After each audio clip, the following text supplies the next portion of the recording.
எடப்பாடியும் OPS 2 பேருமே பாஜகவினுடைய சப்போர்ட்ல நிழல்ல இருக்கிறாங்க அப்படிங்கறத நம்ம எடுத்துக்கலாமா? அனைத்து இந்திய அண்ணா திராவிட முன்னேற்ற கழகம் வருத்தத்தோடு சொல்லுகிறேன், வேதனையோடு சொல்லுகிறேன், 3ஆம் இடத்திற்கு தள்ளிய அந்த கெட்ட பெயர் இந்த 4 தலைவர்களுக்கும் உண்டு. திமுக என்ன குற்றச்சாட்டை வைக்கிறாங்கன்னா, பாஜகவோட கிளைக்கழகம் தான் தாவேகா, அது உங்களுக்கு எல்லாம் புரியலன்ற மாதிரியான வில்சன் அதை சொல்லியிருக்காரு. திமுகவோட கருத்தை தானே விஜய் பேசிட்டு இருக்காரு. அவர் திமுகவுடைய பி டீம் அப்படின்ற குற்றச்சாட்டுகள் நாம் தமிழர் மாதிரியான இயக்கம் வைக்கிறதும் இருக்கு. அப்ப நீங்க தெரியாம போய் விஜய் கிட்ட அது எல்லாம் தெரிஞ்சுதான் சேர்ந்திருக்கேன். பாஜகவோடு எந்த உறவும் கொள்ள மாட்டார். அதே போன்று அனைத்து இந்திய அண்ணா திராவிட முன்னேற்ற கழகத்தோடு கூட்டணி வைக்க மாட்டார். தனித்து தான் களம் காண்பார். தனித்து ஏகோபித்த ஆதரவோடு தமிழ்நாடு மட்டுமல்ல இந்திய துணை கண்டமே வியந்து பார்க்கிற மாபெரும் வெற்றியை நிச்சயமாக இந்த தேர்தலில் பெறுவார். நீங்க பார்ப்பீங்க. தேர்தல் தேதி அறிவிப்புன்னு ஒரு 45 நாள் இருக்கு. இதுல பல மிராக்கிள்ஸ் வில் ஹேப்பன், பல அதிசயங்கள் நடக்கும். அப்ப இன்னும் உங்களை போல நிறைய சீனியர்ஸும் வருது. பாஜக இங்க வளர்ந்துருமோ அப்படின்ற இடத்துல ஒரு போட்டிய திமுகவே கட்டமைக்கிறதுக்கு தான் விஜய் பின்னிருந்து இயக்குதோ. திமுகவை வலுவிழக்க செய்வதும் ஆட்சியில் அகற்ற வேண்டிய தீய சக்தி என்று சொன்ன பிறகு அவர் திமுக பத்தி பேசாம ஏன் பாஜக பத்தி பேசணும்? விஜய் அவர்கள் வந்த உடனே நான் ஆட்சியிலையும் பங்கு தரேன், அதிகாரத்துல பங்கு தரேன்னு சொல்றது அவருடைய பலவீனத்தை காட்டுதோ. அதிகமான பெரும்பான்மை இடங்களை பெற்று ஆட்சி அமைத்தாலும் கூட அந்த ஆட்சியில் இவர்களுக்கு பங்கு உண்டு என்று சொல்லுகிற ஒரு நிலைமை கூட அவர் ஏற்படுத்தலாம். தப்பு என்ன இருக்கு அதுல? தவறு கிடையாது. தவறு என்ன தப்பு இருக்கு? ஆனா அப்படி சொல்லியுமே கூட்டணி கட்சிகள் இன்னும் வரல அப்படிங்கிற விமர்சனம். ஏன் பொறுத்திருந்து பாருங்க, ஏன் அவசரப்படுறீங்க? என்ன டைம் இருக்கு? அதுக்குரிய காலம் கணிந்து வரும். 45 நாள் டைம் இருக்கு. நாம எடப்பாடி பழனிசாமியாவது புரிஞ்சுக்க முடியுது என்ன ஒண்ணு பண்றாரு. ஓபிஎஸ் புரிஞ்சுக்க முடியல. இன்னைக்கு வரைக்கும் இப்போ வரைக்கும் அவர் என்ன நிலைப்பாட்டுல இருக்கிறாரு, என்ன பண்ண போறாரு? ஸ்லிப் எல்லாரும் கொடுத்திருக்காரு. டி வேணுமா, டி வேணுமா? டினா டிஎம்கே, டினா தாவேகா. அப்ப தாவேகா கூட்டணி வருவாரா? இப்ப நீங்க இணைஞ்சதுக்கு காரணம் செங்கோட்டையன் அவர்களா? டிவிக்கு இணைஞ்சது. இப்போது புதிய அறிமுகம் ஆச்சி ஹோட்டல் சாம்பார் 50 கிராம் ரூபாய் 20 மட்டுமே.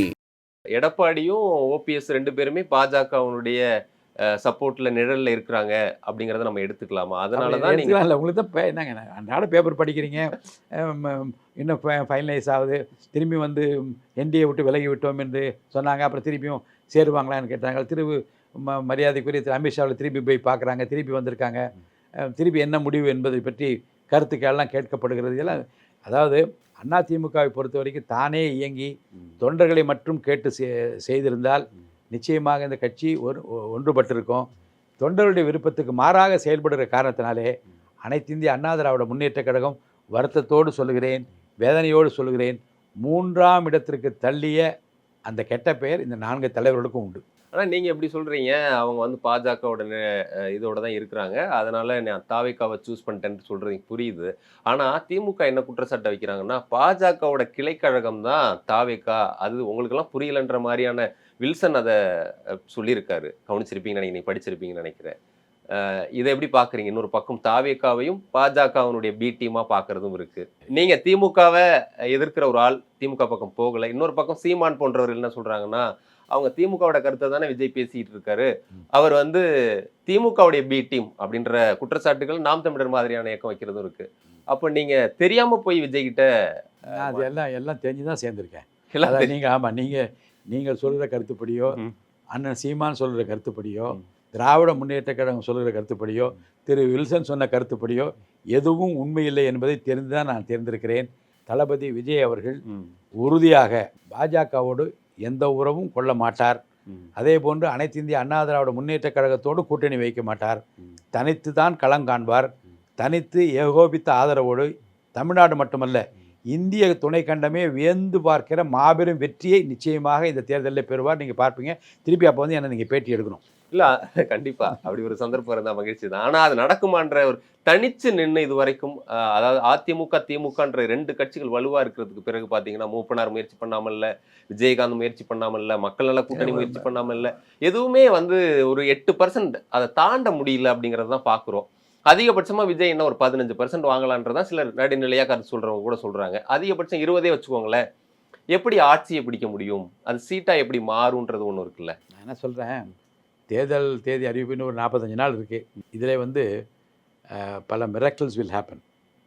பல அதிசயங்கள் நடக்கும். அப்போ இன்னும் உங்களை போல நிறைய சீனியர்ஸும் வர அதில் அதிமுகவிலேருந்து நிறைய பேர் வராங்க. அது அதிமுக கரைந்து கொண்டு இருக்குது. அதுக்காக நான் சொல்ல வரல. கூட்டணி கட்சிகளும் நிறைய விஷயங்களில் உடன்பாடு உள்ளவர்கள், அவரை முதலமைச்சராக ஏற்றுக்கொள்ளக்கூடியவர்கள், எதிர்காலத்தில் இவர்தான் கோட்டையில் அமர வேண்டும் என்று விரும்புகின்றவர்கள் ஏராளமான திட்டங்களோடு இங்கே வர இருக்கின்றார்கள். நிலைமை மாறி வரும். இப்போ நீங்கள் கேட்குறீங்கல்ல, அந்த கேள்விக்கெல்லாம் ஒரே பதில் தான். யாரோடும் கூட்டணி இல்லை, அவரை முதலமைச்சராக ஏற்றுக்கொள்வது மட்டும்தான் வர முடியும். நிச்சயமாக கொள்கை எதிரி என்று சொன்ன பாஜகவோடு கூட்டணி இருக்காது. அதே போன்று அனைத்து இந்திய அண்ணா திமுக கூட்டணி என்றால் இவரை முதலமைச்சராக ஏற்றுக்கொண்டால்தான் நடக்குமே தவிர ஒரு காலத்திலும் கூட்டணி இருக்காது. ஆனா விஜய் அவர்களோடு இப்போ காங்கிரஸ் வர மாதிரி சொல்லிக்கிட்டு இருக்காங்க. ஆனா அவங்க இன்னும் திமுக வந்து எங்களை விட்டு போகாதுன்ற மாதிரி அவங்களும் சொல்றாங்க. இன்னும் வந்து அபிஷேக்லாம் சில சீனியர்ஸ் எல்லாம் இல்லை அவங்க 20 ஆண்டு காலம் எங்க கூட ரொம்ப இணக்கமா இருக்க கூட்டணி போக மாட்டாங்கன்னு சொல்றாங்க. அது உறுதியா தெரியலையே காங்கிரஸ் வந்து. நீ அதை வந்து இந்த காங்கிரஸ் மிகப்பெரிய சொற்போர் நடந்து கொண்டிருக்கிறதே. திருமதி ஜோதிமணி அவர்கள் ஒன்று சொல்வதும், அங்கே மாணிக்கம் தாகூர் அவர்கள் சொல்வதும் மாறி மாறி நடந்து கொண்டிருக்கிறது. அதில் இறுதியிலே வந்து எந்த முடிவுகள் எடுப்பார் என்பதை பற்றி நான் கருத்து சொல்ல விரும்பவில்லை. எங்களை பொறுத்த வரைக்கும் நாங்கள் எங்கள் கொள்கையில் உறுதியாக இருக்கிறோம். திமுகவோடு ஒட்டு உறவு கிடையாது. நாங்கள் வந்து யாருக்கும் அடிமை கிடையாது. யாருக்கும் பதில் சொல்ல வேண்டிய இடத்துல எங்கள் தலைவர் கிடையாது. அவரை பொறுத்த வரைக்கும் சொன்னது பாஜக கொள்கை எதிரி, திராவிட முன்னேற்ற கழகத்துக்கு எங்களுக்கு தான் போட்டி சொன்னதா இல்லையா? யாருக்கு யாரும் போட்டி என்று கேட்டால் ஏகோபித்து எல்லாரும் இந்த லட்சோப லட்சம் தொடர் என்ன சொன்னாங்க? தாவேக்காவா திமுகவா? திமுக. இதுதான் போட்டி. இந்த போட்டியிலே முதலிடத்தில் தாவேக்கா நிற்கும், 2ஆம் இடத்தில் திமுக நிற்கும், 3ஆம் இடத்திற்கு அனைத்து இந்திய அண்ணா திமுக தள்ளப்படுவதை பார்ப்பீர்கள். ஒருவேளை 72 உங்களுக்கு தெரியாதுல்ல, அப்போ எம்ஜிஆர் அவர்கள் கட்சி ஆரம்பிச்சது, கலைஞர் கருணாநிதி அவர்களால எம்ஜிஆர் அவர்கள் நீக்கப்பட்டது. அதுக்கு பிறகு அது ஒரு பாசிட்டிவாக பார்க்குறது இருக்குது. திமுகவா அதிமுகவான்னு தான் தமிழகம் இருக்குது. மற்ற மாநிலங்கள் போல் இங்கே கிடையாது. தேசிய கட்சிகள் எதுவும் பண்ண முடியல. இந்த சூழ்நிலையில் அதிமுக கொஞ்சம் பலவீனமாகிற சூழ்நிலையில் பாஜக இங்கே வளர்ந்துருமோ அப்படின்ற இடத்துல ஒரு போட்டியை திமுகவே கட்டமைக்கிறதுக்கு தான் விஜயை பின்னிருந்து இயக்குதோ, அதனால தான் அதிமுக கூட கூட்டணி போகிற ஆப்ஷன் இருந்தும் விஜய் போக மாட்டாரோ, திமுக வெர்சஸ் தாவேக்கான்னு அவர் தொடர்ந்து பேசுகிறாரோ?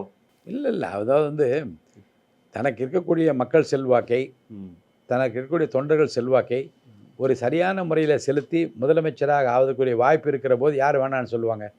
மக்களை பொறுத்த வரைக்கும் ஒரு தங்கத்தட்டிலே வைத்து அவரை முதலமைச்சராக ஆக்குவதற்கு தயாராகிவிட்டார்கள். அப்போ அது வேணான்னு சொல்லுவார் அவர். அது நிச்சயமாக அதை ஏற்றுக்கொள்வார். நான் மேற்சொன்ன அந்த அடிப்படையில் இந்த கூட்டணி, அவர் உருவாக்குற கூட்டணி அவரை முதலமைச்சராக ஏற்றுக்கொள்கிற யாரிடம் இருக்கும், நிச்சயமாக வெற்றியை பெறுவார். நீங்களே சொல்றீங்க அவரை முதலமைச்சராக ஏற்றுக்கிற கூட்டணின்னா, ஆனால் இதுவரைக்கும் திராவிட பாரம்பரியத்தில் வர திமுக அதிமுக 2 கட்சிகளுமே மத்தியில் கூட்டாட்சி, மாநிலத்தில் சுயாட்சி அப்படிங்கிறத அவங்களுடைய கொள்கை நிலைப்பாடெல்லாம் வச்சிருக்காங்க. இதுவரைக்கும் ஏதாவது ஒரு தேவை இருந்தால் கூட அது மைனாரிட்டி அரசுன்னு அம்மா அவர்களே வந்து திமுக சொன்னால் கூட அதிகாரத்தை இங்கே கொடுத்தது இல்லை, அமைச்சர் பதவியிலும். ஆனால் விஜய் அவர்கள் வந்த உடனே வந்து நான் ஆட்சியிலையும் பங்கு தரேன், அதிகாரத்தில் பங்கு தரேன்னு சொல்றது வந்து அவருடைய பலவீனத்தை காட்டுதோ. நம்மளால தனிச்செல்லாம் ஆட்சியை பிடிச்சிட முடியாது, விஜயகாந்த் மாதிரி 234 தொகுதியிலும் தனிச்சு நின்னா வெற்றி பெறுவது சிரமம்னு புரிஞ்சுக்கிட்டு கூட்டணிக்கு முன்னாடியே இந்த ஆஃபர்லாம் அள்ளி நீங்கள் அதை அப்படி எடுத்துக்கொள்ளக்கூடாது. அனைத்து தரப்பு மக்களையும் உள்ளடக்கிய பல்வேறு கட்சிகளுக்கு பல்வேறு கொள்கைகள் இருக்கிறது. அப்போது அப்படி கூட்டணிக்கு என்று வருகின்றவர்கள் தங்களுக்குடைய நிலைப்பாட்டை சொல்லுகிற போது அவர்களுக்குரிய பங்கை அளிக்க வேண்டும் என்று சொல்வது, தனித்து அதிகமான பெரும்பான்மை இடங்களை பெற்று ஆட்சி அமைத்தாலும் கூட அந்த ஆட்சியில் இவர்களுக்கு பங்கு உண்டு என்று சொல்லுகிற ஒரு நிலைமை கூட அவர் ஏற்படுத்தலாம். தப்பு என்ன இருக்குது? அதில் தவறு கிடையாது. தவறு என்ன தப்பு இருக்குது? ஆனால் அப்படி சொல்லியுமே கூட்டணி கட்சிகள் இன்னும் வரல அப்படிங்கிற விமர்சனம். ஏன் பொறுத்து வந்து பாருங்கள், ஏன் அவசரப்படுறீங்க? என்ன டைம் இருக்குது? அதுக்குரிய காலம் கணிந்து வரும். 45 நாள் டைம் இருக்குது. நீங்கள் எந்த அளவுக்கு நம்பிக்கையாக சொல்கிறீங்க விஜய் அவர்களை யாரும் இயக்கல, அவராக தான் வந்திருக்காரு, அப்படி ஒரு ஆப்ஷன் வாய்ப்பு அவருக்கு இருக்கா தான் வருது. ஆனால் இன்னொரு பக்கம் கரூர் சம்பவத்தையெல்லாம் வச்சு சிபிஐ விசாரணை இந்த மாதிரியான நெருக்கடிகளை பின்னாடி பாஜக டெல்லி கொடுக்குது அப்படின்ற ஒரு விமர்சனம். அது வந்து உச்சநீதிமன்றம் சொன்ன தீர்ப்பு அடிப்படையில் சிபிஐ போட்டிருக்காங்க. நீங்கள் அதுக்கு போய் நீங்கள் பாஜகவையோ அல்ல திமுக மற்ற கட்சியை போய் குறை சொல்லக்கூடாது. நியமித்தது உச்சநீதிமன்றம், விசாரணை நடந்து கொண்டிருக்கிறது. விசாரணைக்கு எங்கள் கட்சியை சேர்ந்த மூத்த தலைவர்கள்லாம் சென்று வந்து விட்டார்கள். ஒரு நீதி நியாயம் பிறக்கும் என்று நாங்கள் நம்புகிறோம். பொறுத்திருந்து பார்ப்போம். ஆனாலும் விஜய் அவர்கள் பிரதானமா திமுகவை தான் அவர் எதிர்த்து எல்லா இடத்துலையும் பேசுறாரு. இன்னும் சொல்ல போனா பாண்டிச்சேரியில என்ஆர் காங்கிரஸையும் ரங்கசாமியும் விமர்சிக்கிறத விட்டுட்டு அங்க போய் ஸ்டாலினையும் திமுகவையும் விமர்சிக்கிறதும் விமர்சனத்துக்கு ஆளாயிருக்கு. அந்த இடத்துலதான் கொஞ்சம் அவர் இன்னும் பாஜகவுடைய பின்னணியில வராருன்ற சந்தேகமும் வருது இல்லையா? நீங்க இப்போ பாஜகவை பத்தி இதே நாடாளுமன்ற தேர்தல் நடந்தா நீங்க எல்லாம் சொல்றதுக்கெல்லாம் பதில் சொல்லலாம். பாஜக நிக்குது, இந்த பக்கம் வந்து காங்கிரஸ் நிக்குது, அதுல வந்து தாவேகா நிக்குதுன்னா அப்போ அவர் வந்து தன்னுடைய நிலைப்பாட்டை பாஜகவுக்கு எதிராக எல்லா எதிர்ப்பு கணைகளையும் வீசியிருப்பார். ம். இப்போ நடக்கிறது தமிழ்நாட்டு தேர்தல். தமிழ்நாட்டில் பிரதான கட்சியாக இருக்குது பாஜகவாக இருக்குது. ம். பாஜக உதிரி கட்சி மாதிரி இருக்குது. இங்கே வந்து ஆதரவு இல்லை. ம். அப்போ அவங்க வந்து அதிமுக கூட்டணியில் இருக்கிறார்கள். அப்போ யாரை பற்றி பேச முடியும்? பிரதானமாக இருக்கக்கூடிய திமுக பற்றி தான் பேச முடியும். ஏனென்றால் திமுகவை வலுவிழக்க செய்வதும் ஆட்சியில் அகற்ற வேண்டிய தீய சக்தி என்று சொன்ன பிறகு அவர் திமுக பற்றி பேசாமல் ஏன் பாஜக பற்றி பேசணும்? பாஜக is not a main party here. It is not parliament election. இது சட்டசபை தேர்தல். சட்டசபை தேர்தலில் பிரதான கட்சி எது? திமுக, அதிமுக. களத்தில் இல்லாத அதிமுக பற்றி பேச வேண்டிய அவசியம் இல்லைன்னு சொல்லிட்டாரு. இப்போ களத்தில் இருப்பது யார்? திமுக. அப்போ திமுக பற்றி தான் பேசுவார். அதனால தான் அவர் வந்து திமுக. ஆமாம், அதுதானே பேச முடியும் லாஜிக்கா. இப்போ வந்து திமுக வெர்சஸ் தாவேக்கான்னு மாறிடுச்சு அப்படின்னு 100% மாறிடுச்சு. இருந்தாலும் இன்னும் வந்து களத்துல திமுக அதிமுகன்னு இருக்கிறதா திமுகவும் அப்படிதான் சொல்றாங்க. எங்களுடைய எதிரின்னு பார்த்தா அதிமுக அப்படின்றது தான் சொல்றாங்க. அப்போ ரொம்ப அண்டர் எஸ்டிமேட் பண்றீங்களோ எடப்பாடி பழனிசாமியை? இல்லை, கள நிலவரத்தை நாங்கள் பார்க்குறோம் இல்லைங்க. அதாவது அனைத்து இந்திய அண்ணா திமுக தொண்டர்கள் சோர்வடைந்து விட்டார்கள். அனைத்து இந்திய அண்ணா திமுக தொண்டர்கள் கட்சி ஒருங்கிணைய வேண்டும் என்ற விருப்பத்தை நிறைவேற்றாத போது அவர்களுக்கு ஒரு மனசோர்வு ஏற்பட்டு விட்டது. அடுத்தது வந்து பாஜகவோட கூட்டணியை பெரிதும் விரும்பாத பலர் இந்த தேர்தலில் தங்களுடைய நிலைப்பாட்டை வந்து அவர்கள் தெரிவிப்பார்கள். அடுத்தது ஒரு பிடிவாத போக்கும் ஒரு சர்வாதிகார போக்கும் ஒரு அலட்சிய போக்கும் ஒரு கட்சி தலைமைக்கு இருக்கக்கூடாது என்பதை தொண்டர்கள் உணர்ந்திருக்கிறார்கள். ஏதாவது தமிழ்நாட்டில் திராவிட முன்னேற்ற கழகம், அண்ணா திராவிட முன்னேற்ற கழகம் பலர் பிரிந்து போயிருக்கிறார், பலர் சேர்ந்திருக்கிறார். உங்களுக்கு தெரியாத வரலாறு அல்ல. வைகோ சார் வந்து என்னை கொலை செய்ய முயற்சித்தார்னே கலைஞர் சொன்னாரா இல்லையா? சொன்னார். ஆனால் அடுத்து வந்த தேர்தலில் திருச்சி மாநாட்டுக்கு முன்னாடி என்ன சொன்னார்னா, இந்த இதய கதவு மட்டுமல்ல, இந்த திராவிட முன்னேற்ற கழகத்தின் கதவு வைகோவுக்காக திறந்தே இருக்கிறதுன்னு சொன்னாரா இல்லையா? ஏன் சொல்கிறாரு? அவருக்கு என்ன அடிப்படை? தன் கட்சியை காப்பாற்ற வேண்டும், தன்னை நம்பி வந்த தொண்டர்களை காப்பாற்ற வேண்டும், நம்மை நம்புகிற தமிழ் சமுதாயத்தை காப்பாற்ற வேண்டும் என்று அவர் விரும்புகிறார். அப்போ என்ன நினைக்கிறாருன்னா, தனக்கு இருக்கிற அந்த பகை உணர்ச்சியை, கோபதாபத்தை, மனமாச்சரியங்களை எல்லாம் மறந்துவிட்டு அழைக்கிறார். அந்த அழைப்பை நான் எதற்கு ஒப்பிடுவேன் என்றால், அம்மாவை பற்றி எவ்வளவோ அவதூறு பேசிவிட்டு போன பல அமைச்சர்கள், பல தலைவர்கள். ஆனால் அம்மா என்ன சொன்னாங்க? அண்ணன் காளிமுத்து அவர்களை மட்டுமல்ல உதாரணம் அல்ல, எவ்வளோ பேர் போனாங்க. ஆனால் எல்லாரும் இல்லம் தேடி சென்று கூட அழைத்தார்கள். பலரை தூது அனுப்பினார்கள். உடனே காரில் அழைத்து வரும்படி சொன்னார்கள். அழைத்து வந்து எல்லோரையும் சேர்த்து கொண்டார். என்ன காரணம் என்றால், தொண்டர்களை வாழ வைக்க வேண்டும், கட்சியை வாழ வைக்க வேண்டும், ஆட்சிக்கு வருவதன் மூலமாக அண்ணாவின் கொள்கையை, புரட்சித்தலைவர் கொள்கையை நிறைவேற்ற வேண்டும் என்று அம்மா விரும்பினார்கள். நான் என்ன சொல்கிறேன்? அதை செய்ய தவறிய திரு எடப்பாடி பழனிசாமி அவர்கள் இந்த தேர்தலை எப்படி சந்திக்க முடியும்? இது இந்த முகாந்திரங்களை எல்லாம் நாம் சொல்ல வேண்டியதில்லை. தொண்டர்கள் யோசிப்பாங்களா இல்லையா? என்னப்பா இவர் சேர்க்கவே மாட்டேன்றார் யாரையுமே. நான் சொல்ல உங்களுக்கு புரியுதா? நான் ஒரு சிம்பிள் சொல்யூஷன் கொடுத்தேன். நம்ம நண்பர்களோட பேசிக்கொண்டு ஒரு 6 மாதம் முடி சொன்னேன், இந்த பாராளுமன்ற தேர்தல் முடிந்த பிறகு ஒரு ஒன்றுமே பண்ண வேணாம், ஒரு சிம்பிள் பொதுச் செயலாளராக திரு எடப்பாடி பழனிசாமி அவர்களை ஏற்றுக்கொள்கிறேன். முதல் லைன். 2வது லைன், எதிர்காலத்தில் தேர்தல் வரும்போது முதலமைச்சர் வேட்பாளராக திரு எடப்பாடி பழனிசாமி அவர்களை ஏற்றுக்கொள்கிறேன். 3வது லைனு, கட்சியினுடைய சட்ட திட்டங்களுக்கு உட்பட்டு இனி நான் நடப்பேன். இது 3 எழுதி கொடுக்குற யாராக இருந்தாலும் அதிமுக சேரலான்னு ஒரு அறிவிப்பு உங்களால் வெளியிட சொல்லுப்பா. அவர் வெளியிட்டார் என்றால் அப்புறம் அவர் மேலே குறை வராது.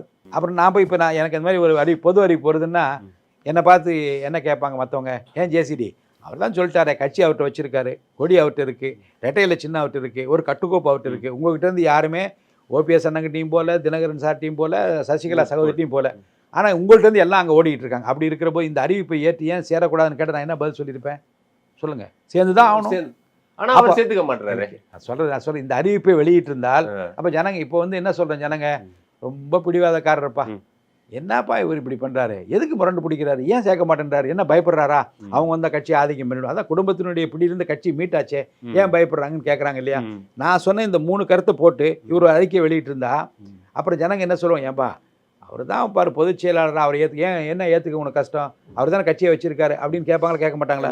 ஏன்பா கட்சியை வச்சுக்கிட்டு எல்லா எம்எல்ஏ அவர் பக்கம் இருக்காங்க, எல்லா எம்பி இருக்காங்க, செயற்குழு இருக்குது, பொதுக்குழு மொத்தம் அவர் வச்சிருக்காரு, அப்புறம் அவர் முதலமைச்சர் ஆகாமல் யாரை ஆக்குவார் அவர்? அது நீ ஒத்துதானே ஆகணும்னு கேட்பாங்க. ஒரு கட்சியினுடைய சட்டத்திட்டத்துக்கு உட்பட்டு நடப்பேன்னு நீ சொல்றது உனக்கு என்ன தப்பு, கையெழுத்து போடியா அப்படின்னு கேட்டால் நான் என்ன பதில் சொல்லியிருப்பேன்? சொல்லுங்க. போட்டிருப்பேன். அது செஞ்சாரா? இல்லை, இந்த லாஜிக் தான் எடுக்குது. இப்போ நீங்கள் சொல்கிறதெல்லாம் ஒத்து வருது இல்லை. ஆனால் எடப்பாடி அவர்கள் நீங்கள் உங்களுக்கு தெரியாது இல்லை, எந்த மாதிரியான இக்கட்டான சூழ்நிலையில் ஓபிஎஸ் அவர்கள் ஆதரித்து அந்த ஆட்சி 4.5 ஆண்டு காலம் எடப்பாடி அதை நன்றி நீங்களே சொன்ன எப்படியெல்லாம் நன்றி சொன்னார், நன்றி மறக்க மாட்டேன்லாம் சொன்னார். திடீர்னு 5 மாதத்துக்குள்ளேயே ஏன் வந்து ஓபிஎஸ் மேலே அவருக்கு நம்பிக்கை போச்சு, ஏன் ஒற்றை தலைமை வேணும், ஏன் பொதுச் செயலாளர் வேணும்னு சொன்னார்? இல்லை, ஒன்றும் நடக்கலை. என்னென்னா, அதாவது வந்து வேகமாக ஒன்று ஒன்றுத்துக்கு ஒப்புதல் கேட்கணும். இந்த மாவட்ட செயலரை மாற்றி வேறு போடலாமா, ஒரு நோட்டு டைப் அடிப்பாங்க, ஒரு ஃபைல் வரும். குப்புசாமிக்கு பதிலாக நாராயணனை போடலாமான்னு வரும். இவர் 2 நாள் வச்சுருப்பார். அப்புறம் கையெழுத்து போடுவார். சரி, அது யார் நாராயணன் யோசிப்பாங்க. 4 பேர் அவரும் கேட்பார், எப்படிப்பா அதை இப்போ மாற்றி போடுறாங்கப்பா, அதனால் பிரச்சனை வருமா அந்த மாவட்டத்தில் விசாரிப்பார். காலதாமதம் ஆகுது. இப்போ அவர் என்ன நினச்சிருப்பாருன்னா, என்னத்துக்கு இன்னொருத்தரை வச்சுக்கிட்டு கேட்டு போட்டு பாராட்டி அப்புறம் நாளைக்கு கேட்டு 4 பேரை சொல்லி அதுக்கு ஒரு பஞ்சாயத்து வச்சு அதுக்கப்புறம் முடிவெடுக்கும்போது காலதாமதம் ஆகுறது. ஒரே அடியாக ஒரு ஆள் இல்லாமல் இருந்தால் மொத்தமே நம்ம இஷ்டமாக செய்யலாமே நினைச்சிருக்கலாம். அதுதான் சொல்ல வந்த முதல்லையே. 2 பேரும் ஒரே நேரத்தில் கையெழுத்து போட்டு ஒரே நேரத்தில் அறிக்கை வெளியிட்டு ஒரே நேரத்தில் காரில் போய் ஒரே நேரத்தில் தலைமை கழகத்துக்கு வந்து பணியாற்றி இருந்தால் இந்த பிரச்சனை வந்திருக்காது. இல்லை, இது நிர்வாக ரீதியாக எடப்பாடி பழனிசாமி இப்படி யோசிக்கிறதுல தவறு கிடையாது, அது சரி. ஆனால் அதை வந்து ஒரு நன்றியை மறக்க மாட்டேன், இது பெரிய உதவின்லாம் சொன்ன ஒருத்தர் அவரை கூட்ட, அண்ணே நீங்கள் வந்து அதெல்லாம் பெருசாக இதை எடுத்துக்காதீங்க, உங்களுக்கான மரியாதை இருக்கும், ஆனால் நான் வந்து ஒற்றை தலைமைக்கு போகிறேன், அந்த மாதிரி இவங்க எந்த அளவுக்கு இறங்கி நீங்களாம் போனால் கூட அந்த மாதிரி சொல்லியிருந்தால் ரொம்ப நல்லது. அதாவது நான் வந்து தூத்துக்குடியில் இருக்கேன், கூட்டம் கூட்டுக்கிறார்கள். நான் உடனே ஃபோன் பண்ணி அண்ணன் ஓபிஎஸ்ஸை கேட்டேன், நாளைக்கு கூட்டம் போட்டிருக்காங்களே எதுக்குண்ணே அப்படின்னு கேட்டேன். இல்லை இந்த ஸ்ரீவார மண்டபத்தில் முன்னாள் எம்எல்ஏக்கள், முன்னாள் சேர்மன்கள், முன்னாள் நிர்வாகிகளுக்கெல்லாம் பொதுக்குழுக்கு அழைப்பு கொடுக்க முடியாது, ஏன்னா மண்டபம் நிரம்பி வழிந்து நிறைய பேருக்கு வந்து அழைப்பு வருது. அதனால் தேர்ந்தெடுக்கப்பட்ட பொதுக்குழு செயற்குழு தவிர சிறப்பு அழைப்பாளர் வேண்டான்னு சொல்லி ஃபீல் பண்ணுறாரு. இதை நம்மளா சொன்னால் மற்றவங்க தப்பாக எடுத்துப்பாங்க, அதனால் இந்த முக்கிய நிர்வாகிகள்லாம் கூப்பிட்டு அவங்கள்ட்ட பேசிடலாம் அப்படின்னு சொன்னாருன்னார். அப்புறம் இதுதான் காரணமான்னு நான் கேட்டேன். இதுதான் காரணம்னு சொல்கிறார். நான் வண்டியில் ஏறுறேன், நேராக வந்து மதுரைக்கு வந்து ட்ரெயினில் ஏறுறேன். அப்போ பக்கத்தில் உட்காந்து அதிமுக மூத்த தலைவர் அவர்கிட்ட சொன்னேன், எதுக்காக என்ன கூட்டம் போட்டிருக்காங்க தெரியல, நிறைய பேர் கூப்பிட முடியாது போல் இருக்கு, அதனால். அப்படியா, சரி. மீட்டிங் வந்துட்டேன். முந்தின நாள் இரவு நான் கேட்டேன், இது பதில் தான் அண்ணன் கொடுத்தாரு, அண்ணன் ஓபிஎஸ். அங்கே போய் மீட்டிங்கில் உட்காடுறேன். மீட்டிங்கில் உட்காந்தா எடுத்தோடனே இந்த மாதிரி கூப்பிட முடியல, நிறைய பேருக்கு கொடுக்கணும் பாப்பா, சொல்லிடுங்க எல்லாருக்கும், இது நிறைய இடம் இல்லாதனால கூப்பிடல, மாவட்டங்கள் இருக்கவங்களாம் போய் எல்லாம் சொல்லிடுங்க, தப்பாக எடுத்துக்க போகிறாங்கன்னு சொல்லிட்டாங்க. அதோட கூட்டம் முடியணும். அஜெண்டாவில் என்ன இருக்குது, இதான அஜெண்டா.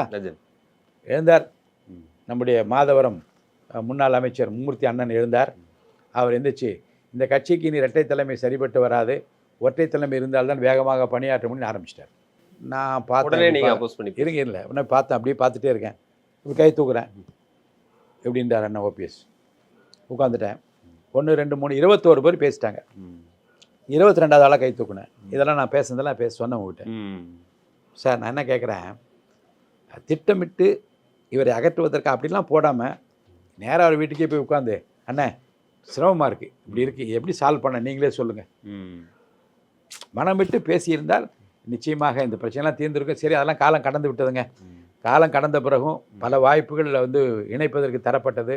இந்த 4 பேருமே அதை வந்து சரியான பாதையில் பயன்படுத்தி கொள்ளவில்லை. அண்ணன் ஓபிஎஸ் அவர்கள் நான் எந்த தியாகமும் செய்வது தயார் அப்படின்னு சொன்ன பிறகும் கூட நடக்கவில்லை. காஞ்சிபுரத்துலேருந்து ஒருத்தர் ரஞ்சித்குமார்னு ஒருத்தர் சொன்னார், காலையில் விழுந்து கேட்கிறேன் என்னை வந்து கட்சியில் சேர்த்துக்கொள்ளுங்க என்று கேட்டார், சேர்க்கலை. ஆக இணைக்க வேண்டும் என்று கட்சிக்காரர் மட்டுமல்ல, பொதுமக்கள் விருப்பம் என்ன இருந்தது, அதிமுக அனுதாபிகள் வாக்களித்தவருடைய விருப்பம் என்ன இருந்தது, அப்பா இந்த கட்சியை ஒன்றாக்கிடுங்கப்பா, ஏன்பா இப்படி பேசுங்கிறீங்க என்று சொன்னவர்கள் தான் ஏராளம். அப்போது மக்கள் விருப்பத்தை நிறைவேற்றவில்லை, வாக்களித்தவர்களையும் மதிக்கவில்லை, தொண்டர்களையும் மதிக்கவில்லை, நிர்வாகிகளையும் மதிக்கவில்லை என்றால் அதுக்கு விளைவு ஒரு பலன் வந்து தான் ஆகணும். புரியுதா? நீங்கள் எதை விதைத்தீர்களோ அதை அறுக்கப் போகிறீர்கள்.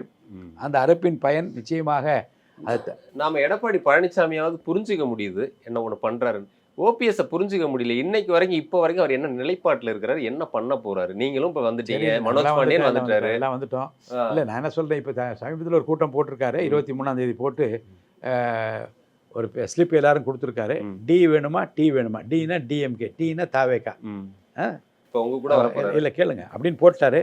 அதில் வந்து எனக்கு கிடைக்க தகவல் என்னென்னா, 6-7 பேரை தவிர, டிஎம்கேன்னு போட்டதை தவிர மீதி பேரெல்லாம் தாவேக்காக போகும்படி எழுதி கொடுத்துருக்கிறார்கள்.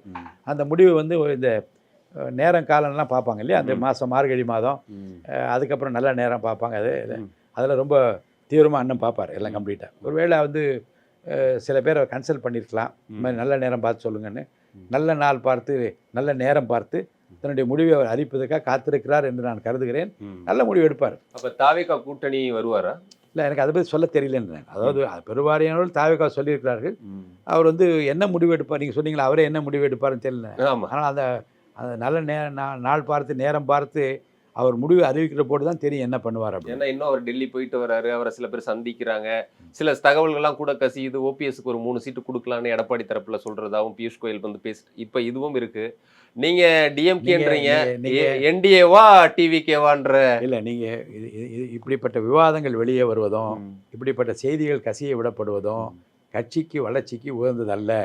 தேர்தல் நேரத்தில் எடுத்தால் டக்கு டக்குன்னு முடிவு எடுத்து வேலையை பார்த்துட்டு போயிட்டே இருக்கணும். இப்படி வந்து சேருவாரா சேர மாட்டாரா? இப்போது டீன்னு போட்டு கேட்டார், என்ன ஜெயசீரி திரும்பவும் தப்பு பண்ணுறாரு அண்ணன் ஓபிஎஸ் என்னன்னு கேட்டேன். டீன்னு போட்டார், அப்புறம் டீன்னு போட்டாருன்றாங்களே. அப்போ திமுகவுக்கு தெரியும் நிறைய பேர் டீ போட்டாங்கன்னா எல்லாம் தாவேக்கா. அப்போ தாவேக்கா தொண்டர்களோடு இவர் போய் திமுகவோட பேச்சுவார்த்தை நடத்தி 4 சீட்டு கேட்டார்னா, ஏங்க உங்கள் பின்னாடி இருக்க மொத்த பேருமே அங்கே போகிறதா சொல்லியிருக்கேன், எப்படிங்க எனக்கு உழைப்பான்னு கேட்க மாட்டாங்களா? எப்படி இந்த மாதிரி பண்ணாருன்னு கேட்டேன். நான் சொன்னேன், என்னை எதுவுமே கேட்காதீங்க, அந்த கூட்டத்துக்கு நான் போகல, நடந்தது எனக்கு தெரியாதுன்னு நான் சொன்னேன். எது சொல்ல வரேன்னா, நல்ல மனிதர், யாருக்கும் கெடுதல் செய்யக்கூடாது என்று தான் நான் அவரை பார்த்து, அவரை வந்து தர்ம யுத்தத்தில் வந்து அவர் போனப்போ, அவர் வீட்டுக்கு போனப்போ சொன்னால், அண்ணன் என் வீட்டுக்கே வந்து 5 வருடம் நான் சட்டமன்ற உறுப்பினர், ஒரு முறை கூட அவர் வீட்டுக்கு நான் போனதில்லை. ஒரு சலுகைக்காக போய் நான் கை கட்டி நின்றவனும் இல்லை. அவருக்கே தெரியும். தர்மயுத்தத்தில் ஏன் நின்னேன்னா, நிறைய கூட்டம் அவரை நோக்கி வந்து என்னத்தை வந்தாங்கன்னு நினைக்கிறீங்க? சசிகலா சகோதரி குடும்பம் கையில் இந்த கட்சி இருக்கக்கூடாது என்று மக்கள் விரும்பினார்கள். அப்போ அந்த விருப்பத்தை நிறைவேற்ற ஒருத்தர் தலைவர் வந்தவொடனே என்ன பண்ணாங்க, என்டையர் தமிழ்நாடு வந்து அவர் போய் நிற்கிது அவர் பின்னாடி.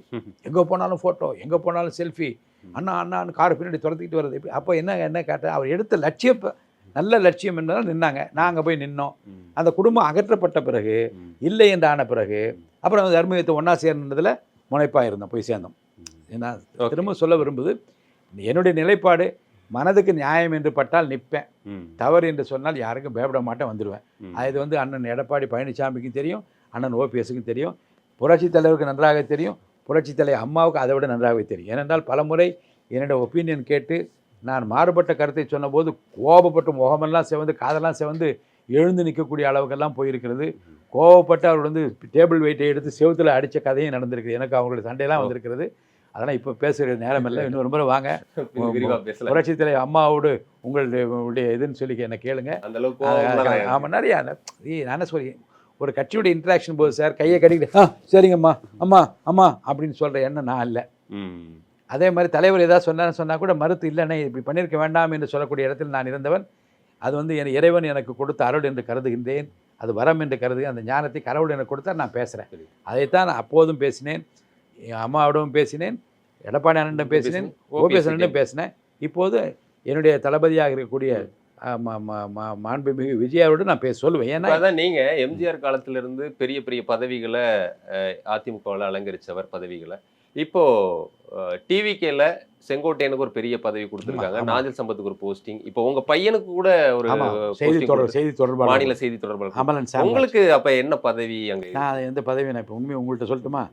எனக்கு வந்து இந்த இயக்கத்தில் சேர்ந்து இந்த இயக்கத்தை வலுப்படுத்துவதும் அவரை வந்து முதலமைச்சராக பார்ப்பது என்பதுதான் என்னுடைய குறிக்கோள். இதில் இந்த பதவி இருந்தால் தான் அதை பண்ணணும்னு கிடையாது. பதவி இருந்தாலும் இல்லாவிட்டாலும் எப்படி பணியாற்றும் என்பது எனக்கு இறைவன் அந்த வரத்தை அளித்திருக்கிறார். நிச்சயமாக அந்த பங்களிப்பை நான் செய்வேன். அதை என் தலைமை நம்புகிறது. நிச்சயமாக அது நிறைவேறும். இப்போ நீங்கள் இணைஞ்சதுக்கு காரணம் செங்கோட்டையன் அவர்களா? டிவிக்கில் இணைஞ்சது இல்லை, நானாக தான் சென்றேன். நீங்களா? ஆமாம். செங்கோட்டையன் பேசுனீங்களா? இல்லை, இந்த காலை தான் அவர் முதல் முறையாக அவரிடம் நான் பேசினேன். அண்ணா உங்களுடைய அன்பு எப்போதும் இருக்க வேண்டும் என்று நான் கேட்டேன். நாளை காலை கட்சி அலுவலகத்துக்கு வருகிற போது சந்திக்கலாம் என்று சொன்னார். நானாக தான் முடிவெடுத்து. எங்களுக்கு சில செய்திகள் ஒரு வருஷமாக என்ன வந்துட்டு இருக்குன்னா, அவர் கொஞ்சம் தாவேக்கா போலான்ற மாதிரி இருக்கிறாரு அப்படின்ற தகவல் வந்து, நீங்க தாவேக்கால இணைய போறதா ஒரு வருடம் முன்பாகவே. என் சன் சேர்ந்து 2 வருஷம் ஆச்சுல்ல. என்னுடைய மகன் வந்து முதல் மாநாடு நடந்தது இல்லையா? முதல் மாநாட்டில் அவர் அப்பவே நீங்களும் இணையறதுக்கு ரெடி ஆயிட்டீங்களா? நான் இப்போ இவங்களோட ஆக்டிவா இருக்கேன்ல. அண்ணன் ஓபிஎஸ் அவரோட ரொம்ப ரொம்ப தீவிரமா இருந்த நேரம் இல்லையா? அப்பெல்லாம் அதை பத்தி எண்ணமே எனக்கு இல்லை. எப்போது என்றால் இணைப்புக்கு சாத்தியமில்லை. இந்த கட்சி தவறான பாதையில் சென்று கொண்டிருக்கிறது. தொண்டர்கள் விருப்பத்தை நிறைவேற்றாத ஒரு கட்சியாக மாறிவிட்டது. மீண்டும் புரட்சித் தலைவர் புரட்சி அம்மாவுடைய புகழுக்கு களங்கம்தான் வரும். இதையெல்லாம் பார்த்த பிறகு கடைசியாக இந்த முடிவு எடுத்தேன். விஜய் அவர்கள் கொள்கை தலைவரா பெரியாரை வச்சது, அதுக்கு பிறகு மாநாடுகள்ல அண்ணா, எம்ஜிஆர், இப்ப ஜெயலலிதாவோட புகைப்படத்தை பயன்படுத்துறதெல்லாம் பாக்குறோம். ஸோ அதனால ரெட்டலையை தாண்டி ஏடிஎம்கே வாக்காளர்களை தொண்டர்களை இந்த பக்கம் கன்வெர்ட் பண்ணிடலாம் அப்படின்ற நம்பிக்கை வந்த பிறகு இல்லை, அந்த லட்சியங்களை நிறைவேற்ற படத்தை வச்சு பண்ணணும்னு நினைக்கல அவர்.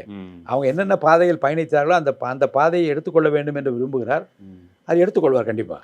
அவர் என்ன சொல்றாரு, 67, 77 அது போல 26 இருக்கும் அப்படின்றத அண்ணா ஆட்சியை பிடிச்சதும் எம்ஜிஆர் ஆட்சி பிடிச்சது சொல்றாரு. இன்னொரு பக்கம் முதல்வர் ஸ்டாலின் அவர்கள் என்ன சொல்றாருன்னா, இது 2016 மாதிரி இருக்கும். அப்போ எப்படி ஜெயலலிதா அவர்கள் மக்கள் நல கூட்டணி இருந்த போது தனிச்சு நின்றே ஆட்சியை பிடிச்சாரோ அது போல இப்போ வந்து ஒரு மும்முனை 4 முனை போட்டியா இருக்கும்போது நம்மளே தொடர்ந்து அடுத்த முறை ஆட்சி பிடிச்சிருவோன்றதையும் ஸ்டாலின் அவர்களும் சொல்றத பாக்குறோம். நீங்க இந்த தேர்தல் எப்படி இருக்குன்னு பாக்குறீங்க? இல்லை, 3 அடி நின்றால் 4 அடி நின்றாலும் தனியாக நிற்கக்கூடிய தளபதி விஜய் அவர்கள் தமிழ்நாடு எதிர்பார்க்காத இந்திய துணைக்கண்டம் வியப்பால் விழிகளை உயர்த்துகிற ஒரு வெற்றியை பெறுவார். நீங்கள் வந்து அதை இது எப்படி நடக்கும், எப்படி சாத்தியமானு எனக்கு கேட்காதீங்க. சாத்தியமாகும்.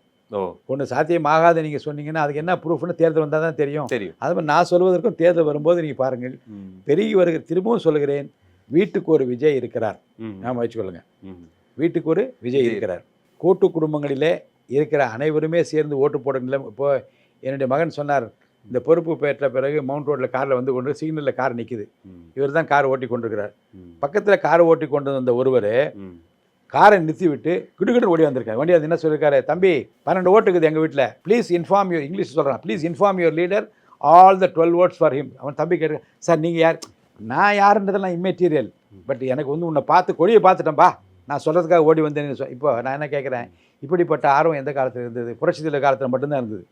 ஓடி போய் வந்து யாருன்னு முகம் தெரியாதவர்கள் ஓடி போய் ஆதரித்தார்கள், பேர் தெரியாத ஆதரித்தார்கள். அப்போது உள்ளத்துக்குள்ளே எழும்புகிற அந்த உணர்ச்சிகளுடைய வெளிப்பாடு என்ன என்றால், தான் விரும்புகிற தலைவரை பார்க்கிற போது ஓட வேண்டும் என்று தோன்றும், பின்னாலே போக வேண்டும் என்று தோன்றும். அப்படிப்பட்ட எண்ணத்தை இன்றைக்கு தளபதி விஜய் பெற்றிருக்கிறார். அது இயல்பாக இயற்கையாக இறைவன் அருளால் மட்டும்தான் வரும், வேறு எந்த விதமான செய்தினாலும் வராது. இல்லை, இந்த குறுகிய காலத்தில் புதிய சின்னம் என்னன்னு தெரியல, அதெல்லாம் வந்து ரீச் பண்ணி அந்த வெற்றியை அறுவடை செய்யறதுன்றது எந்த அளவுக்கு பிராக்டிகலா? நீங்கள் சின்னம் அறிவிக்கிட்டோம், சின்னம் அறிவிக்கிட்டோம், அறிவித்த பிறகு அடுத்த நாள் காலையில் நீங்கள் போய் எந்த இடத்துல போய் நீங்கள் கேட்டாலும் சின்னத்தை சொல்லணும்னா என்ன கேளுங்க. நீங்கள் ஏன்னா காத்துக்கொண்டு இப்போ நீங்கள் எப்படி கேட்டிங்களோ அதே மாதிரி தலைவர்களை காட்டிலும் தொண்டர்களை காட்டிலும் மக்கள் வந்து எப்போது அறிவிக்கப்படும் தேர்தல், எப்போது சின்னத்தை அறிவிப்பார்கள் என்று காத்து கிடக்கிறார்.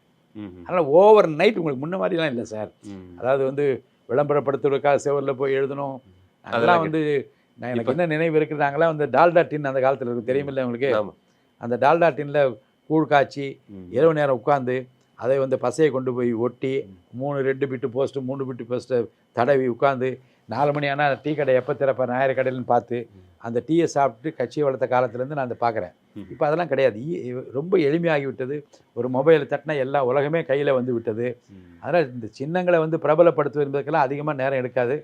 திரும்பவும் சொல்லுகிறேன், எப்போது சின்னம் வரும் என்று காத்திருக்கிற தொண்டர்கள், எப்போது தேர்தல் வரும் என்று காத்திருக்கிற மக்கள் தளபதி விஜய்க்கு வாக்களிப்பதற்கு தயாராகி விட்டார்கள். மாபெரும் வெற்றி அவர் பெற்று முதலமைச்சராக வருவது திண்ணம் என்பதை நான் மீண்டும் சொல்ல விரும்புகிறேன். இன்னொரு பக்கம் விஜய் அவர்கள் வந்து கிறிஸ்தவ பின்புலத்தோடு இருக்கிறதுனால அவர் சிறுபான்மையினர் விட்டு குறிப்பாக கிறிஸ்துவ வாக்குகளை அவர் வந்து அறுவடை செய்வார்னு சொல்றாங்க. எந்த அளவுக்கு கிறிஸ்துவ வாக்குகளை முஸ்லீம் வாக்குகளை கன்வெர்ட் அப்படி இல்லை. இது கிறிஸ்தவர் முஸ்லீம் அதெல்லாம் அந்த அந்த அந்த அந்த பேரியர்ஸ் தான் தாண்டிடுங்க. இந்த கிறிஸ்தவர் ஓட்டு வருமா, முஸ்லீம் ஓட்டு வருமா, இந்துக்கள், அதெல்லாம் கிடையாதுங்க. ஜாதி மத இனங்கள் மொழியை கடந்து நிற்கக்கூடிய ஒரு தலைவராக அவரை பார்த்துட்டாங்க. நீங்கள் அதில் ஜாதியே வராது, பார்த்துக்கிடுங்க. எந்த ஜாதி, எந்த மதம், எந்த இனம், எந்த மொழி என்று அல்ல, தமிழ்நாட்டை காக்கக்கூடிய கரங்களாக தளபதி விஜய் கரங்களை மக்கள் நியமித்து விட்டார்கள். அதனால் வந்து ஆட்டோமேட்டிக் ஓட்டு. இனிமேல் வந்து நீங்கள் வந்து அவர் போய் கேட்கணும், கையெடுத்து கும்பிடணும். என் தெருவில் வந்தாரா, அந்த தெருவில் ஓட்டு கேட்டாரா, அங்கே வந்தாராமே எங்கள் வீட்டுக்கு வரல. சில பேர் என்ன பண்ணுவாங்கன்னா ஓட்டு கேட்குற நேரத்தில், ஏன்பா உங்கள் பக்கம் என்னப்பா வேறு மெயின் ரோட்லேயே போட்டு அந்த ஆளுக்கு ஏன்பா நான் போடணும்னு சொல்லுவாங்க இல்லையா? அதெல்லாம் இங்கே கிடையாது. விஜய் வந்தாலும் சரி, பிரச்சாரத்துக்கு வராவிட்டாலும் சரி, அவருக்கு வாக்களிப்பதற்கு மக்கள் தயாராகி விட்டார்கள், வாக்களிப்பார்கள். நீங்கள் எப்படி சொல்கிறீங்க? இன்னொரு பக்கம் வந்து தொடர்ச்சியாக ஜெயலலிதா அவர்கள் 2011 அப்புறம் 16 வெற்றி பெற்றதை பார்த்தோம். அதுபோல் ஸ்டாலினுக்கும் ஒரு வாய்ப்பு இருக்குது. 2021, 26 இப்போ தொடர்ந்து வந்துருவாருன்ற மாதிரி ஒன்று இருக்குது. ஏன்னா பெரிய அளவில் இந்த ஆட்சி குறித்து மக்கள்கிட்ட ஒன்றும் ஆன்டி இன்ஃப்ளூயன்ஸ் பெருசா இல்லைன்றாங்க. இன்னைக்கு கூட பழைய ஓய்வூதிய திட்டத்தெல்லாம் அறிவிச்சிருக்காரு. ஒன்றும் பெரிய வெறுப்பு இல்லாதப்போ அதை எப்படி வந்து வாக்குகளை அறுவடை பண்ணி வெற்றியை பெற முடியும் அப்படின்ற. சரி, நான் என்ன சொல்றேன், திரும்பவும் ஒரு பழைய உதாரணம் தான். 71 தேர்தல், திராவிட முன்னேற்ற கழக கூட்டணி 184 இடம். அடுத்து மே மாதம் 73 பாராளுமன்ற தேர்தல். எதுக்காக திமுக 3ஆவது இடத்துக்கு போகணும்? அப்போ என்ன ஆன்டி இன்கம்பன்சி இருந்துச்சா? அவர் மேலே குறை இருந்ததா, ம். குற்றச்சாட்டு இருந்ததா, ஏன் வெற்றி பெறுறார்? ம். அதெல்லாம் கிடையாது. தாங்கள் விரும்புகிறவர் முதலமைச்சராக வர வேண்டும் என்று மக்கள் முடிவெடுத்தால் ம். இந்த கால அவகாசம் அதெல்லாம் கிடையாது. ம். ஆன்டி இன்கம்பன்சி நிறையா செஞ்சுட்டாங்க, ம். நிறையா செய்யலை என்பதை வச்சு அல்ல. ம். தாங்கள் விரும்புகிறவர் முதலமைச்சராக வர வேண்டும் என்று மக்கள் விரும்பினால் அவர் தான் வருவார். ம். நீ எவ்வளோதான் அள்ளி கொடுத்திருந்தாலும் சரி, கோடி கோடியாக கொட்டி கொடுத்திருந்தாலும் சரி, ம். தங்களுக்கு விரும்பாதவர் வரக்கூடாது, விரும்புகிறவர் வர வேண்டும் என்றால் விரும்புகிறவருக்கு தான் வாக்களிப்பார்கள். தமிழ்நாட்டு மக்கள் அப்படிதான். நீங்க ஏற்கனவே பேராசிரியர் அன்பழகனை தோற்கடிச்சீங்க. அதுக்கு பிறகு ஸ்டாலின் அவர்களை எதிர்த்து கொளத்தூர்ல போட்டியிட்டதும் நடந்துச்சு. இப்போ தாவேகாவுல மறுபடியும் கொளத்தூர்லயோ இல்ல வேற ஒரு தொகுதியில சிஎம் எதிர்த்து போட்டியிடுறதுக்கு வாய்ப்பு இருக்கா? எனக்கு நான் இந்த தேர்தலில் எங்கே எப்படி போட்டியிட வேண்டும் என்பது பற்றி எந்த சிந்தனை எனக்கு இப்போது இல்லை. இப்போது கட்சியில் இணைந்திருக்கிறேன். இந்த கட்சியினுடைய கட்டுக்கோப்புகள் அடங்கி பல்வேறு பணிகளை செய்வதற்கு நான் தயாராக இருக்கிறேன். கட்சி என்னை பயன்படுத்திக் கொள்ளும். இப்போதைக்கு போட்டியிடுற எண்ணத்தை பத்தி நீங்க எதுவும் சொல்லல. இப்போதை யோசிக்கிறேன், அதை பற்றி பேச. நேற்று கட்சியில் இணையும் போது விஜய் அவர்கள் உங்கள்கிட்ட ரொம்ப அருமையா அதாவது 1-to-1 மீட்டிங் அவருடைய இல்லத்தில் தான் சந்தித்தேன். ரொம்ப அதாவது ஒரு அற்புதமான சந்திப்பு என்று சொல்ல வேண்டும். புரட்சித் தலைவர் முதல் பார்க்கிற போது என் மனம் எவ்வளோ மகிழ்ச்சி அடைந்ததோ அந்த மகிழ்ச்சியை நான் அடைந்தேன். அவர் பேசும்போது அரசியல் குறித்து கண்டிப்பாக பேசியிருப்பாரு. அவருடைய பொலிட்டிக்கல் விஷன்ஸ் எப்படி இருக்கு, அவருடைய ஐடியாலஜி இதெல்லாம் பேசும்போது என்ன தோணுச்சுது உங்களுக்கு? இல்லை, அவர் தான் சொன்னேன், ஒரு தொலைநோக்கு பார்வையோடு தமிழ்நாட்டு மக்களுக்கு நல்லது செய்ய வேண்டும் என்கிற அந்த சிந்தனை தவிர அவர் வேறு எது சிந்தனை இருப்பதாக எனக்கு தெரியவில்லை. நல்லது செய்வார் அவர். இப்போ நடந்துகிட்டு இருக்க இந்த திமுகவுடைய ஆட்சியில் பெரிய மைனஸாக எதை சார் சொல்லுவீங்க? முதல்ல அவங்க பண்ண தப்பே ஆட்சிக்கு வந்த உடனே எல்லாருக்கும் அனைத்து மகளிருக்கும் 1000 என்று சொல்லிவிட்டு தகுதி அடிப்படையில் என்று வைத்த அந்த கண்டிஷன் படி போட்டாங்க பாருங்க. அதில் சரிவு ஏற்பட்டு விட்டது. அதை பெண்கள் மத்தியில் குடும்ப இல்லத்தரசிகள் மத்தியில் அது பெரிய தாக்கத்தை ஏற்படுத்தி. இப்போ ஒரு 14 லட்சம் பேரை சேர்த்தாங்க, அதெல்லாம் எடுபடாது, காலம் தாழ்ந்து விட்டது. அதே போன்று நகை கடன், எல்லாரும் நகையை கொண்டு போவீங்க, உடனே இலவச நகையை மீட்டு தருவாங்க. அப்போ அங்கேயும் தகுதின்னு வச்சாங்க, போச்சு. அதே மாதிரி பள்ளி கல்லூரி படிப்புக்கு அந்த கட்டணம் ரத்து செய்யப்படும், கடன் வங்கி கடன் ரத்து செய்யப்படும். அப்போ என்ன ஆச்சு உங்களுக்கு? இப்போ நீங்கள் அரசு ஊழியருக்கு செஞ்சுட்டாங்கன்னு சொல்கிறீங்க, அது முழுமையான எந்த அளவுக்கு அது விளைவு தரப்போகிறது கொஞ்சம் பொறுத்துன்னு தான் பார்க்கணும். இன்றைக்கி எல்லாம் வரவேற்றுட்டாங்க, எல்லாம் ஸ்வீட்லாம் ஊட்டிட்டாங்க, எல்லாம் பண்ணிட்டாங்க. அது ஒரு நிறைவான பலன் வருகிறதா இல்லை என்பது நாம் பொறுத்திருந்து தான் பார்க்க வேண்டும். நான் மீண்டும் சொல்கிறேன், சலுகைகள் தருவதால் மட்டுமே ஒரு தலைவருக்கு வாக்கு வராது. நல்லா ஞாபகம் வச்சுக்கோங்க. சலுகைகள் தருவதால் மட்டுமே வெற்றி பெற்று வர முடியாது. தாங்கள் விரும்புகிற தலைவர் தான் வர வேண்டும் என்று மக்கள் விரும்பிவிட்டால் அவர் தான் வருவார். இப்போ எடப்பாடி பழனிசாமி அவர்கள் இன்னும் 3000 ரூபாய் மகளிர் உரிமை தொகையெல்லாம் சொல்ல போறதா ஒரு தகவல் வருது. தேர்தல் அறிக்கையை ரெடி பண்றதுல இல்லை, அவர் தான் சொல்லிட்டார் 5000 கொடுக்கணும், முன்னாடி கேட்டார் அப்படின்னா சொல்லிட்டார். அவர் தான் சொல்லிட்டார். ஏன்னா நம்ம பீகார்ல எல்லாம் அந்த 10000 ரூபாய் பணம் அதெல்லாம் பெரிய தாக்கத்தை ஏற்படுத்தியிருக்கு. அப்படிங்கும் போது விஜய் அவர்களும் எல்லாருக்கும் ஒரு வீடு, மோட்டார் சைக்கிள், கார் இப்படிலாம் பேசியிருக்காரு. என்ன மாதிரி தாவேகா அவனுடைய தேர்தல் அறிக்கை இருக்குன்னு நினைக்கிறீங்க? என்ன அதுக்குரிய அவங்க என்ன குழுவெல்லாம் நியமிப்பார்கள், எப்படி மற்ற கட்சிகள்லாம் மக்கள் கருத்தறிந்து தேர்தல் அறிக்கையை தயார் செய்கின்ற அப்படி ஒரு தயார் செய்வார். நிறைவேற்றக்கூடிய, வாக்களித்தால் உடனே செய்யக்கூடிய திட்டங்களை மட்டும்தான் அவர் அறிவிப்பார். இப்போ நேற்று உங்க நண்பர் பெங்களூர் புகழேந்திட்டெல்லாம் பேசுனீங்க அப்படின்ட்டு சொன்னீங்க. என்ன சொன்னாரு? அடுத்ததா அதிமுகவுடைய உரிமை மீட்பு குழு என்ன பண்ணணும்னு நினைக்கிறீங்க? அதாவது நீங்க வந்துட்டீங்க, இருந்தாலும் அதாவது இணைப்பு சாத்தியமில்லை என்பதை நாங்கள் ஏற்கனவே பேசிவிட்டோம். நான் ஒரு மாறுபட்ட கருத்தோடு வேறு கட்சிக்கு போக விரும்புகிறேன் என்று சொல்லிவிட்டேன். மரியாதைக்குரிய தளபதி விஜய் அவர்களை சந்தித்த உடனே நான் தொடர்பு கொண்டு அவரிடம் நான் சேர்ந்து விட்டேன், என்னை அழைத்தார்கள், நான் போய் சேர்ந்து விட்டேன், தகவல் உங்களுக்கு சொல்லுகிறேன் என்று சொல்லி நிறுத்திவிட்டேன். இதுக்கு மேல் நான் விவாதிக்க வேண்டிய அவசியம் இல்லை. ஏனென்றால் என்னுடைய நெருங்கிய நண்பர், அவருக்கு சொல்வது என்னுடைய கடமை என்று நான் கருதினேன். அவருடைய தகவல் தெரிவித்து விட்டேன். இறுதியாக அதிமுகவினுடைய எதிர்காலம் என்னவா இருக்கும்னு நினைக்கிறேன்? ரொம்ப கவலைக்குரியதாகிவிடும். அதிமுக எதிர்காலம் மிகவும் கவலைக்குரியதாக ஆகிவிடும். 3ஆம் இடத்திற்கு தான் அதிமுக செல்லும் இந்த தேர்தலில். ஓபிஎஸ்னுடைய எதிர்காலம் எப்படி இருக்கும்னு நினைக்கிறேன்? அவர் நன்றாக இருக்க வேண்டும் என்று நான் விரும்புகிறேன். நல்ல முடிவை அவர் மார்கழி மாதம் பொறுத்து தை பிறந்தால் வழி பிறக்கும் என்று சொல்லியிருக்கிறார். நல்ல வழியை காட்டுவார் என்று நான் நம்புகிறேன். தாவேகாவோட எந்தெந்த கட்சிகள் கூட்டணிக்கு வருவதான அறிகுறிகள் தெரியுது? கொஞ்சம் காங்கிரஸ் பக்கம் பார்க்குறோம் சில சலசலப்புகளை, அது போல வேற கட்சி எந்த முடிவையும் அந்தந்த கட்சிகள் தான் அறிவிக்கும். எங்களை பொறுத்த வரைக்கும் வாசல் கதவுகள் என்றைக்கும் கூட்டணிக்கு தயாராக இருக்கிறது. அவரை முதலமைச்சராக ஏற்றுக்கொள்கிற, அவருடைய கொள்கைக்கு முரண்படாத யாராக இருந்தாலும் நிச்சயமாக அவர் தலைவர் ஏற்றுக்கொள்வார். அவரை அரவணைத்துக் கொள்வார், அவரை அன்போடு நடத்துவார். அவர் ஏற்கனவே வாக்களித்தபடி அவருக்கு உரிய பங்களிப்பை கொடுப்பார். கண்டிப்பாக சார். நிச்சயமாக பல்வேறு கேள்விகளுக்கு உங்களுடைய பிஸியான நேரத்தை ஒதுக்கி பதிலளித்ததுக்கு குமுதம் சார்பாக நன்றி. குமுதம் நேயர்களுக்கு என்னுடைய அன்பான வணக்கம். மீண்டும் உங்கள் அனைவருக்கும் புத்தாண்டு பொங்கல் நல்வாழ்த்துக்களை தெரிவித்துக் கொள்கிறேன். இந்த வாய்ப்புக்கு நன்றி. இப்போது புதிய அறிமுகம் ஆச்சி ஹோட்டல் சாம்பார் 50 கிராம் ரூபாய் 20 மட்டுமே.